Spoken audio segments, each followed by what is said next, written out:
The message from Beijing: we're watching you.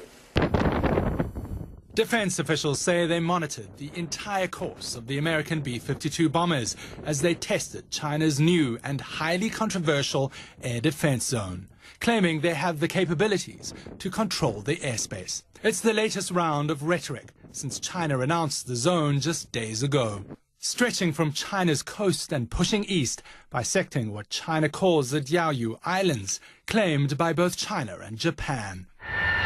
Both the US and Japan have called the unilateral move a dangerous escalation that could lead to a military flashpoint. China says the defense zone allows it to monitor aircraft that could threaten their national security. It's indeed the right of every country to defend its airspace and also to make sure that its territorial integrity, its sovereignty are safeguarded.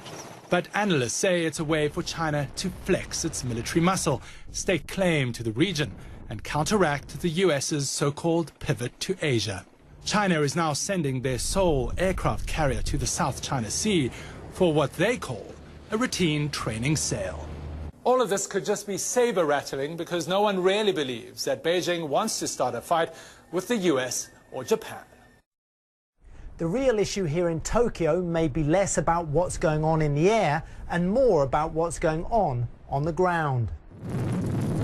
The Japanese government said it fears this is part of a new push by China to assert its claims over what Japan calls the Senkaku Islands. Japanese government is ready to respond to this kind of provocative act of Chinese side in a resolute yet calm manner.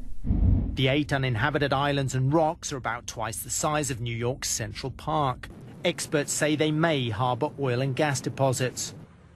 Tension in that corner of the East China Sea has long been running high.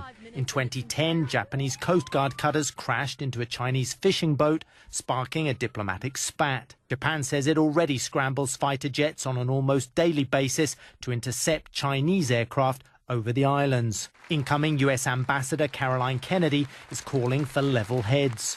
In dangerous times, the United States has always stood for the principle that disputes should be resolved through diplomacy and dialogue, and we are ready to assist this process in every way we can. Japan's commercial airliners say they won't comply with orders to identify themselves to Chinese authorities as they fly through the airspace to Taiwan and Hong Kong. The airline companies insist passenger safety is not at risk. I'm Carl Penhall in Tokyo. And I'm David McKenzie in Beijing.